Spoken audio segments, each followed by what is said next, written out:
Alright, welcome to episode number 5 of the Nasty Metal Podcast.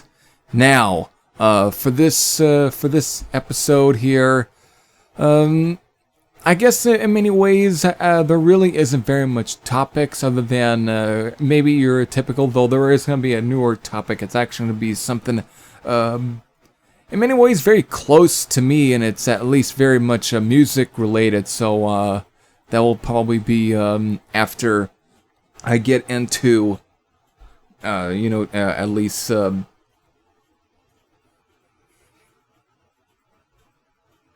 running down through at least this week and next week's content schedule. So without further ado, let's definitely get to the content scheduling for this week and next week. And now, tomorrow, there will be a album of the week episode, or album of the week, and it will be on the 40th anniversary for, of course, Sammy Hagar's album Danger Zone.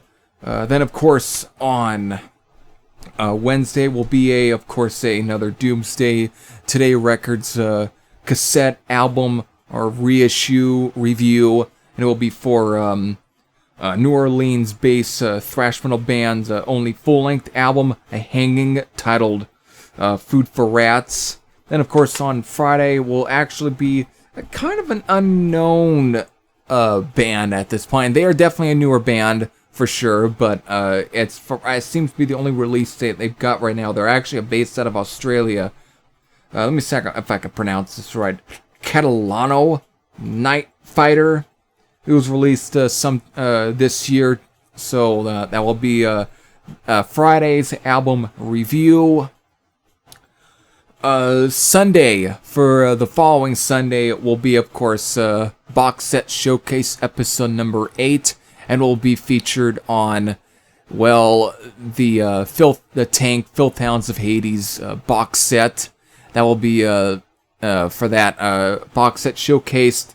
Then, of course, that Monday there, that album of the week will then be showcased on, or focused on, Ted Nugent's Scream Dream. Then, of course, Wednesday will be, of course, another Doomsday Today cassette re-release and so on.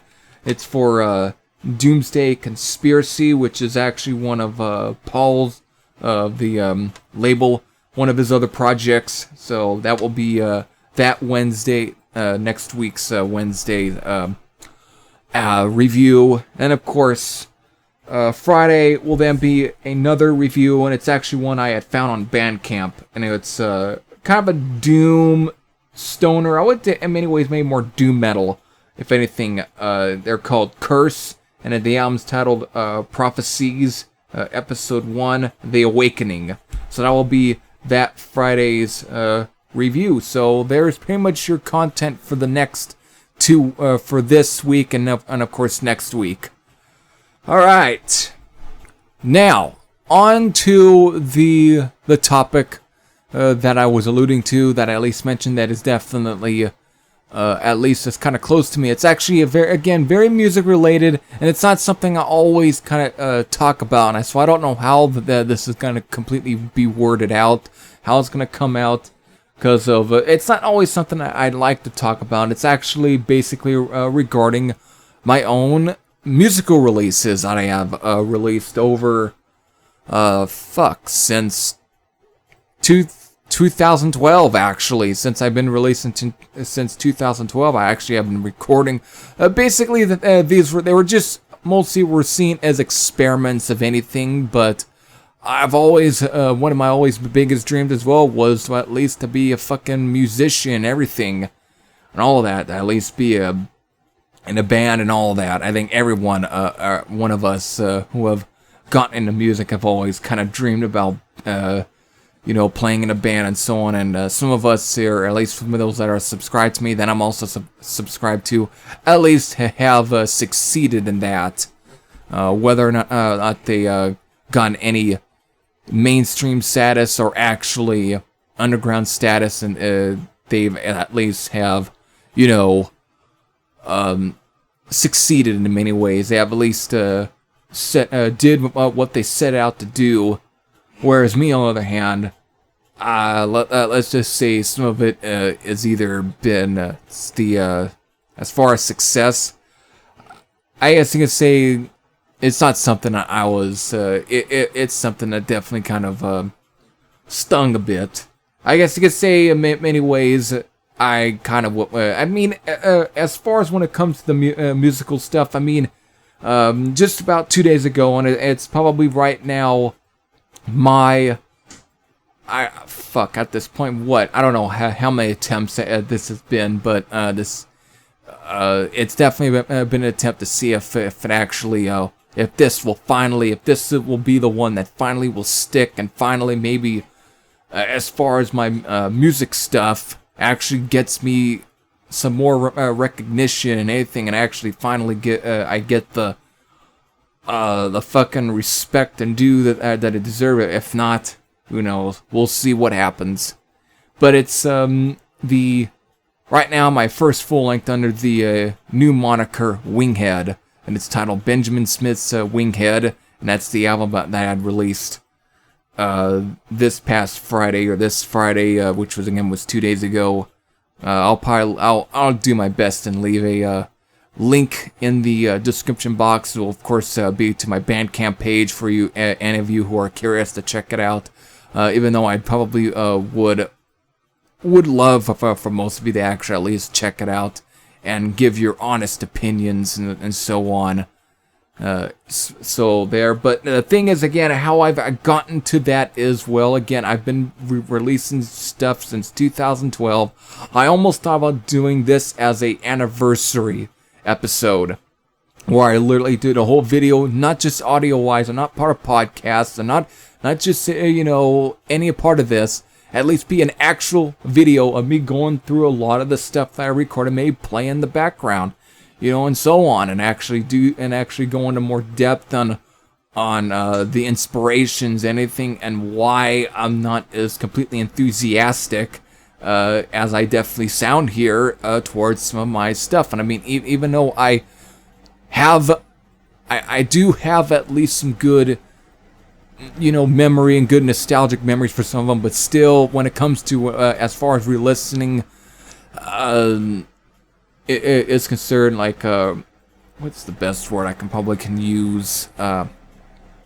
That's just as far as re-listening to them and all that. As far as that kind of quality is concerned, I really can't really as much go back and re-listen to some of the old recordings that I actually did. I can't really. I always go back and I hear the things that I wished I had done and wished that I did, and maybe I wish I should have waited a little bit longer to even begin. But at the time, I was so caught up in, and so, just caught up in everything, and just, completely just doing it anyways, and just fucking recording and so on, just to, because again, I used to say that lo-fi recording bug or whatever. I just kind of just wanted to do it because I was so wrapped up in wanting to record, and just so it's not something, again, when going back and re-listening to some of the stuff again, I just can't. I just hear the things that I should have just heard there. But my very first release was released back in 2012. This was even before I even started a Bandcamp page, even though it was kind of very much I was aware of Bandcamp, but still, I didn't really thought about signing up or make an account with Bandcamp. That wouldn't be until I guess 2014, I guess, is when I might have created my Bandcamp page. That might have been it. I can't completely remember when I began my Bandcamp page. I can't completely remember when I started, but I know I started sometime in 2014 or 2015. I had started it. And again, by then, I think the album I had released, I think as far as one of the very first releases I did for it was I almost want to say it was. I know for somebody who has, you know, recorded all of their stuff, who have released this stuff, you know, you would think that I would have a good memory, but be quite honest, I don't have as much of a good fucking memory, not because of it over time. I guess in ways, a lot of the response and everything, it just fucking stung, and I mean, yeah, I get why. They weren't very good recordings to begin with, and I had the ideas there. I've had the fucking ideas there. But the thing is, just like Scott Steiner, and when it comes to his promos, he might have the right idea on what he's going to say and what he's going to add in terms of when it comes to at least cutting a promo, and in terms of doing a feud in wrestling. It just doesn't come out the way that he probably would have wanted to come out, and that's the way I feel when it comes to some of my own recordings. It's not what it's. Again, I've had the ideas of what I wanted. I know what I was trying to go for, but it just didn't come out the way. And probably because I just don't have much of the kind of skills that I wished I would have had in order to really kind of make a lot of those songs and everything really come together. Even though these days I'm starting to get a much better idea, and I'll eventually will get to why I feel like I have been, and why I'm kind of starting to be a little more enthusiastic on probably talking about this. And because since I had released my the album, the Winghead album, this past Friday, I'm very enthusiastic, and I feel, again, even though I want to hear at least everyone's honest opinions, I don't want to completely kind of just spoil every bit of my why I feel the way that I do, but still, you should get at least a good idea of where I'm probably going to be heading. Still, the album, I think one of the very first releases I had released on the Bandcamp, which I've also been kind of also here failing to mention the first name I had when I was using. It was Ex Morta, and I had used a couple of the Ex Morta songs, at least for as far when it comes to intros here on this channel. A lot of video intros and everything, I've used them in the past, because again, they are so royalty free, I can get away with using them. There is really not very good, there is no YouTube copyright on my shit. That's why I got away with it, even though I know that for a fact they weren't very good fucking recordings, and I really didn't think, even though I've had a couple of people that said that they dug what they heard, but to me, when it comes to listening to them, I just can't. All I hear is basically a lot of the mistakes and everything that I wish I did, and the lo-fi recording, very bedroom recording like. It just became to where I just can't. It's fucking unlistenable at times for me. Even and I know you're never supposed to be that critical of your stuff, but I have been very critical of some of my own material, even when I tried to at least play that. Yeah, I think my shit sounds good, but in this case, it doesn't really sound that good. That's really up for a question for everybody. If everybody actually feels that way, then in many ways, I guess they are completely right. And since I've come to a realization that yes, some of my old shit, it doesn't really sound good. Yeah, I have to agree. Still, the first release I had released on the Bandcamp was, yeah, I know, I've been kind of completely, not really saying the name of what I released, even though I can't completely sure, but I know for a fact I believe it was. Fuck. I want to say Blood Thunder. I don't want to say it was Blood Thunder, but it at least oh fuck. Spirit and Overdrive, maybe. It could have been that, or it could have been the In Between the Blade EP. One of those. It was either one of those or some of the first ones. So if I started it in 2014, it was very likely to have been fucking the In Between the Blade EP. It had to at least been In Between the Blade, and then of course the following year it was of course was Spirit and Overdrive.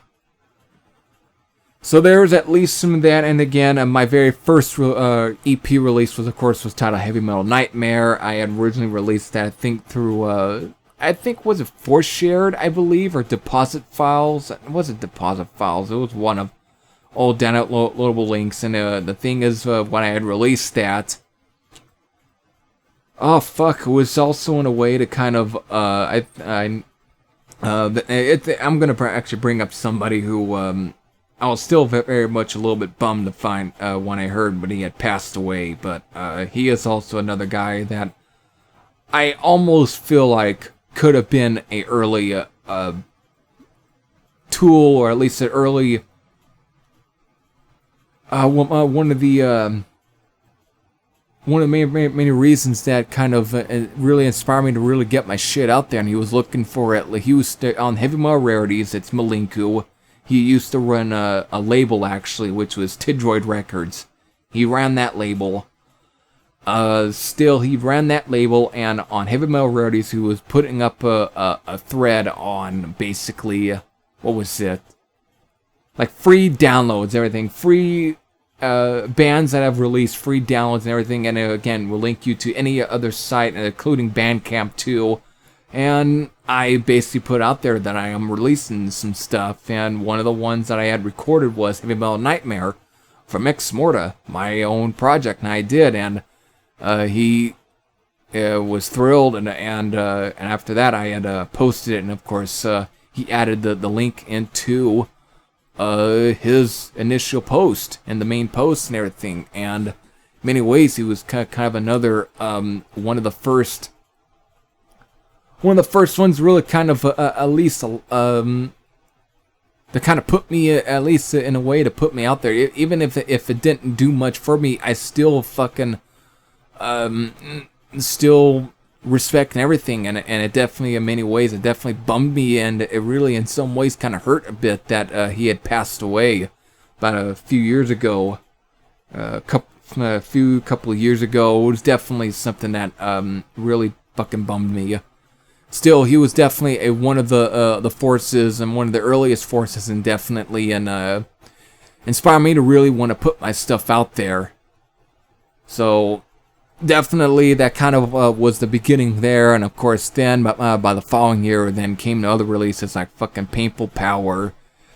Then of course the City of Danger EP, which again was released the same year. Then the following year, it was Year of the Maniac. Then In Between the Blade. In 2015, it was Spirit and Overdrive. In 2016, it was, of course, Blood Thunder. But then that's where things kind of begin to get a little bit different. Since even though I am still in some ways kind of proud about the Blood Thunder release, it's probably very fucking raw for a lot of my liking. I always did very many ways to experiment when it came to trying to recording. I've always, because of a lot of, when it came to recording, a lot of it was just shoestring. It was shoestring recordings, and again, because of the budget, again, shoestring budget. So it was what I had to work with. So a lot of it was not, again, real amps, real stuff like that, but as far as when it came to, again, recording, when it comes to microphones, it was so shoestring that again, it's what I had to work with, and some of it, again, it's why I feel a lot was pretty much was left to be desired, because of the whole recording thing. Again, like I've stated before, I had the ideas, but the thing is, they didn't always they didn't come out the way that I wish they had come out to be. So Blood Thunder was kind of almost the tipping point where I wanted to go a little further. I had, again, plans to release a third Ex Morta album. Eventually I did. I'll be 2 years later. So a lot of the ideas I was coming up with eventually came into, well, a newer project of mine. It was basically, I was going to go, the idea of just using my last name, Smith, and basically making it's my straight up solo whatever, just solo album, solo whatever, and not really under Ex Morta. I was wanting to go in a bit of a different, more straight up 70s hard rock direction almost. Even though technically it still has more of that metal feel and everything that you would at least had gotten with Blood Thunder from Ex Morta. The only difference with this one is when I upgraded to getting a what was it, my PV, which is a Viper VIP1 amp, which actually has USB. It's got a USB plug-in so where I can plug it into the computer, and so it basically made it to where I really didn't have to now record the amp, or at least use a microphone to actually record it through the amp. And the microphone I was using was a fucking it was a, I wouldn't call it a toy, but it was a USB. What is it? It was for the video game Rock Band. It was that microphone had shitty sound quality. Okay, it was probably the shittiest. It basically was almost being a fucking toy. It wasn't high quality nor high resolution. It wasn't. It was so fucking lo-fi. It made everything sound muffled and tinny, and I didn't like it. Nowadays, after having now finally owning a real microphone, it's just it pales in comparison. That a Rock Band microphone just pales in comparison. Still, though, that's what I had to use. So now, when I got this, the PV Viper VIP1 amplifier, I was able to record things a little more better, find more crisper, make it sound more professional sounding. And so that's where it came to, of course, the first one album from Smith, which was released the following year. And as far as when it comes to some of the song titles and some of the stuff on there, most of it was original, newly written material, but there was at least one or two, I believe, that was at least leftover ideas. What was going to be the follow-up to Blood Thunder from Ex Morta. It was going to be the follow-up. But it eventually, it felt like giving up on Ex Morta. I just felt like just giving up on it entirely. I just was not completely again, from the responses from some people, especially when it comes to certain individuals who I feel like I've got a grudge against. I don't want to get any grudges on here. I have to probably do that for another podcast. To really go into a lot of the people that I've grown grudges with, I guess you can say, or I've grown to detest in life at this point. Even though I know at my age you're not, I feel like I should be maturing, but in many ways though, I've just come to the point where, and thing is, there's just some people you know for a fact you're just going to end up disliking for many years from now. But that's the story for another day. It's a story for another day. So, again, from all the responses, I just kind of felt like giving up. In many ways, I just wanted to restart over. I just wanted to start fucking fresh. And in many ways, still, I feel like I'm starting off fresh one more fucking time just to see if something finally sticks. And so here, that's what first one from Smith was. I felt like a start. But then I decided to kind of redact on my statement on wanting to put, Ex Morta 2 an end. So I decided to do one more fucking time, and that's where it came to finally Hot Vengeance in 2018. And again, digital recording and everything, a little more crisper, even though still I hate the mix on the album, okay? I fucking hate the mix on the album. It was more aggressive, of course. I mean, I was trying to go for a more straight up, more thrashier sound, kind of going back to my original idea of how I wanted Ex Morta to be before I then took into more of a straight up traditional heavy metal more sound, kind of again with the whole new wave or traditional heavy metal stuff that was kind of coming out. But originally I wanted to be more straight up speed thrash metal, or at times maybe US power metal. I want to kind of be more of that it's down, but I just couldn't. But the thing is, I always would change, and it's another reason why I kind of I've abandoned Ex Morta, was because it just became my musical ideas became so inconsistent. I didn't really have a full vision of what I really wanted to be, something where I can tell, yes, That's the sound. I have that. I mean, it may be bad to have a formula, but I wanted X more to at least to have a fucking formula. But the thing is, I always, again, do my whatever mood I'm in and whatever sound and whatever, I just decided that I wanted something to be a little different, a little bit that. But the thing is, I think that's another problem with why I never honed into most of my stuff, was because of I was so inconsistent in what I wanted. I didn't have a full vision. So that's another reason why I feel the way that I do towards it. So again, I decided to go against any of my vision. I wanted something a little heavier, a little more faster, a little more thrasher, and that's why I wanted Hot Vengeance. But the problem is, there's just something, I feel like that is by far right now one of my weakest releases, even though I may have one of my absolute best creations, which is Strike of the Viper. I love that fucking track. I love what I kind of did with that one. It's more of what I wanted, but the rest of that album I feel like just takes a steaming shit.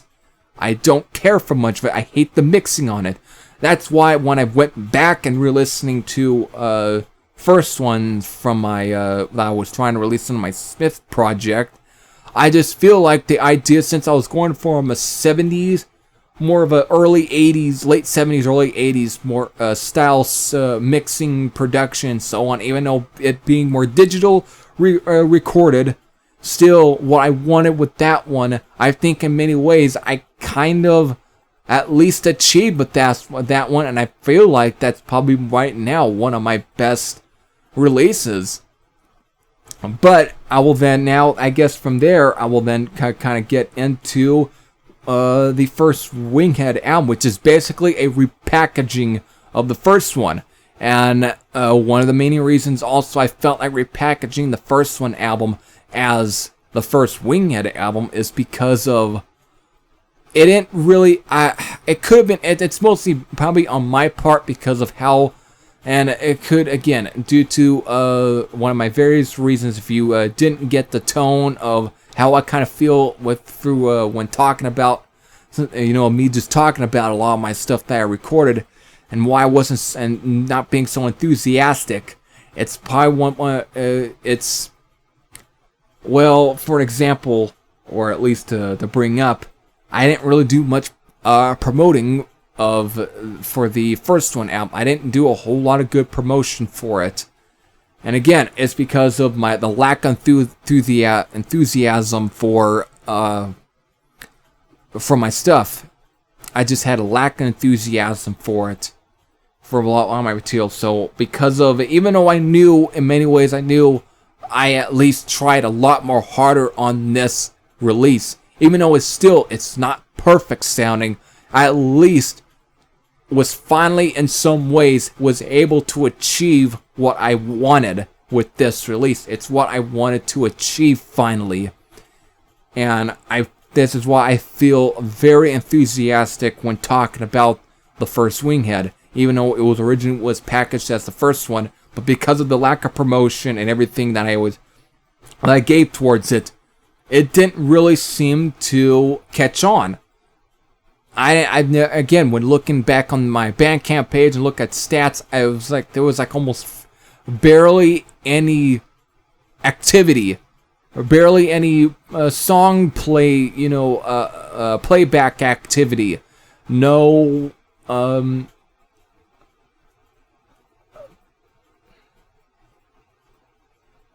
just no activity in general, like no downloads or no wording or anything. Like at least you get linked back to who's been talking about who's been talking about what on what site and so on. I don't have Bandcamp on right now. Do I have Bandcamp? I'm not even signed in, so I can't really kind of give you a good idea of what I'm trying to really kind of bring up. But for those who have Bandcamp, there's stats, and right from there is where you get a lot of your activity.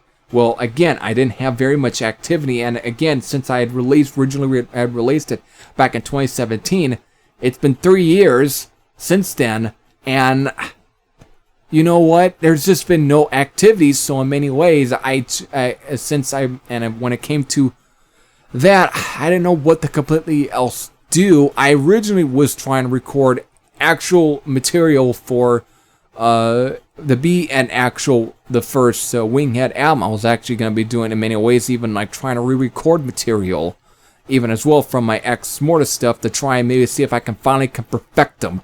But the thing is,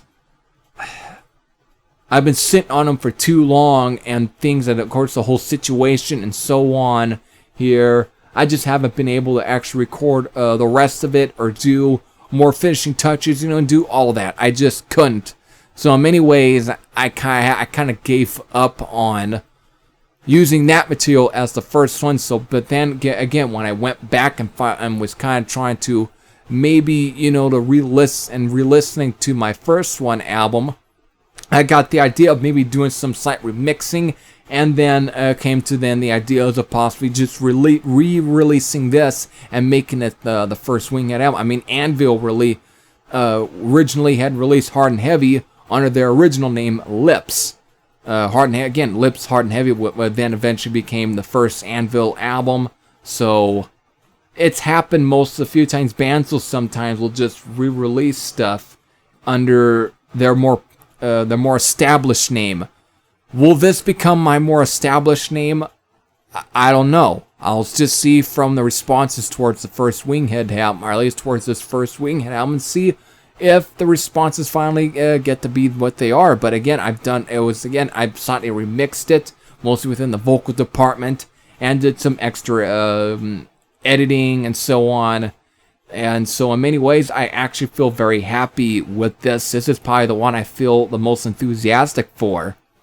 And in many ways, will probably then finally give you the idea of what's going to come within this project. Again, I'm also looking to re-record most of my Ex Mortis songs and making them into Winghead songs and so on, and making them doing that. And that's what I'm hoping to do with this. I'm hoping to finally get more recognition from this, and maybe get some, just get some people to actually check it out and everything, and finally get some people, maybe eye me and everything, just get people to finally recognize this stuff.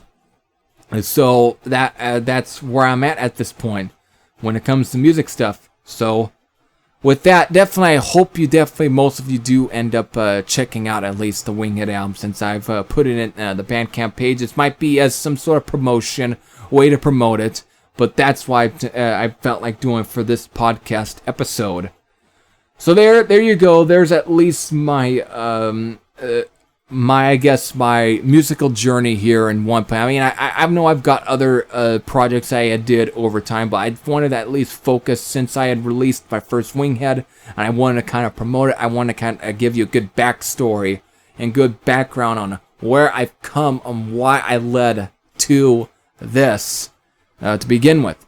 So that's definitely something. That was definitely something I wanted to. So I don't know. I may not even leave you a link to the Ex Mortis material. I might wait and do that for an even separate video where I actually will go on and play you stuff from there and give you a good fucking idea and so on. But that's kind of where I'm at. So there you go. There's my little fucking musical journey for Ex Mortis and Winghead and so on. So, alright.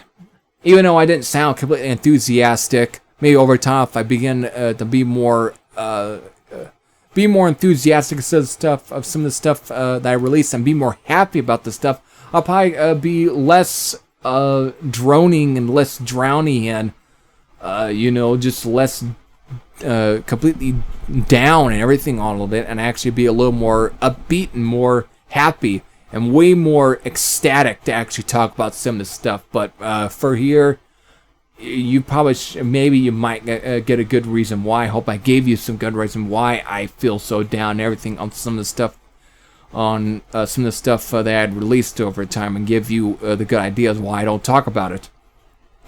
Alright, so I guess to finally, before I completely end this, I guess I do have to talk about, do I even want to completely talk about wrestling? Since I know it's always one of the mainstay topics of my podcast is wrestling. So I probably should go into a brief rundown of what's going on here in the wrestling world. which I'm not going to go and talk about the personal stuff. I mean, for the most part, it's been a fucking shit show. Wrestling these days is right now, so far, is turning into a fucking shit show. And not because of what's being put on TV. I've enjoyed both the AEW Dark and AEW Dynamite. I enjoyed that. I enjoyed also WWE NXT. I've enjoyed that. I've enjoyed a little bit of Impact. I've been enjoying here and there bits of stuff on WWE's own main shows, Raw and SmackDown. I've enjoyed also the last takeover, WWE takeover, which was In Your House, when they which was them bringing back the old WWF pay-per-views from the mid to late 90s, which again was In Your House, which I don't want to go into full detail on the history of In Your House. Still, it was very cool for them to kind of bring back the In Your House idea and everything and concept for the NXT pay-per-view. It was very cool that WWE did that, and so I have enjoyed some of that stuff, but there has definitely been some shit show going on in terms of when it comes to the non-storyline material and stuff that involves actual wrestlers, and it's stuff I don't want to completely go into. I don't even want to even mention most of some of the stuff, but it's definitely stuff that I definitely feel very disappointed in, and at times, and it's when it comes to some of the stuff that came out about certain wrestlers, it's just, in many ways, and I'm a fan of some of these wrestlers, but to hear some of the stuff on them, it definitely kind of it leaves a little bit of a bad taste in your mouth. Still, I've always believed in the idea of separating the art from the artist. I've always believed in that. Some may not believe much into that, but that's them. That's their, it's their personal, it's their personal decisions and so on to not to separate the art from the artist. But for me, I definitely believe in separating the art from the artist. Even if it might be a little bit difficult, I still somewhat firmly believe in that. So, and that's how I have gotten to where I am to this day, and why I'm a happy fucking guy these days, and why I tend to, even if it might be a little bit difficult, I still firmly believe in it. But I do want to talk about that, since it just came out a couple of days ago, that The Undertaker, one of my absolute favorite wrestlers since I was a kid, is finally talking about retiring. After what, close to 30 years, 32 years since 1987. Fuck. That's, you know what, not very many people these days have had that kind of a career as The Undertaker's had, wrestling for that long, and still able to stay fresh over the decades and over the years. Not very many people have been able to pull that off. Only a few people that have ever kind of who at least did very much the way to stay fresh and still wrestle, even into way past their prime, or are still able to pull it off. I mean, not everybody else can have the career also, like Ric Flair, for an example, a guy who obviously had wrestled way for 3 decades longer than The Undertaker. Still, he was almost, in many ways, many people felt was possibly going to be in that same category of a guy like Ric Flair, who was just, again, wrestling for as long as forever, basically, even until their 70s. But the thing is, sometimes not many wrestlers can have that luxury to have that kind of longevity and everything in their career. But Undertaker was still able to pull some of it off. But again, at this point in time, for him to come up with the terms to really think about retiring and then really announce it that he's going to be retiring, that he has no desire to wrestle anymore, you know what? I give a round of applause to this guy. He deserves every bit of retirement. He deserves to take a good vacation, the longest vacation from professional wrestling. Why?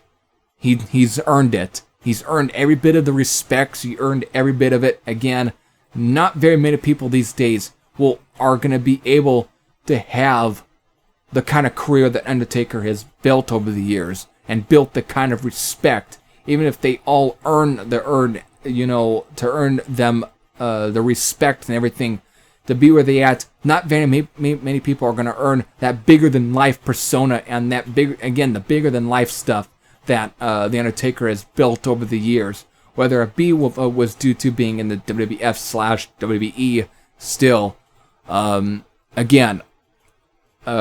career that he has left, he has earned it. So with that, definitely a good tribute here. Again, to kind of go on. Again, the first time I had seen the Undertaker as a kid was when he was doing the Ministry of Darkness gimmick, which kind of rejuvenated a bit his gimmick as being real back to being kind of dark and creepy again. Even though going back and seeing the stuff he did in 97, 98, that still was some underrated shit. His stuff with the Stone Cold Steve Austin and The Rock and Triple H and then Mick Foley and Kane, those are definitely some of my absolute favorite stuff with The Undertaker for sure. Some of my favorite material that he has done over the year. During that time frame, that's some of his best stuff so far. By then was his feuds with Stone Cold and Mankind, Kane, and Triple H, and so on. Those were just great fucking feuds. And then, of course, by the 2000s, he, of course, then came back as the American Badass, which, in many ways, after them being so intimidated by his character, now I'm a little more, I could say, I now find it more cool, even more like him. It actually feels a little more, I guess you can say, a little more comfortable and not so intimidating. That almost could be a bad thing, but what he pulled off as the American Badass, his more biker gimmick, was still fucking cool. And then the stuff he was then doing when he finally was officially teaming up with, at least in storyline, his younger brother Kane as the Brothers of Destruction. There was some great shit too. That was some great fucking shit. And also very entertaining too. So it was great stuff. But still over the years of either him being a bad guy or, being a face or a heel, at least to use wrestling terms, still, just a great fucking career there. Just fucking fantastic shit there. So with that, and of course, to more recent times, I enjoyed, if the Boneyard match is his final match, the match he had at this year's No Audience WrestleMania, against AJ Styles, you know what? That was hella fucking entertaining. I was so goddamn entertained watching that. Just them two, the chemistry and everything, just them just trash talking each other, beating each other up. Whether it was again felt kind of, either if it wasn't a typical wrestling match, it still was fucking entertaining to watch. It was basically like watching just a good solid, either it be a horror movie or an action film. I fucking enjoyed watching it. It was great shit. I have to say it was just fucking great shit. So, again, if that's his last, you know what? At least nothing was, his memory was not destroyed or tainted or anything by that. I mean, not many people, when it comes to ideas like the Boneyard match, whether it was, again, a cinematic match or a cinematic wrestling match, many people will probably would have more, will have at least, it won't benefit him as much. But for The Undertaker, it works. And it worked. And in many ways, I think in many ways, it actually doesn't hurt the fact that that's his last. In many ways, again, it was such an enjoyable match. It was enjoyable to watch. So with that, that's his last. Again, I raise a glass to you. I raise a glass to the fucking Undertaker. Just a legend in this business. A legend in wrestling, and just a legend in general. So with that, I guess that's it for most of the topics here. Went on for about almost a little over 45 minutes here. So with that, I hope you all enjoyed. This is Heavy Thrash Head Sam out, and I hope you all looking forward to the content that I'm releasing this week and next week, and I hope you also do check out the Winghead release. That will be in the description box. So with that, take care, everyone. Take care.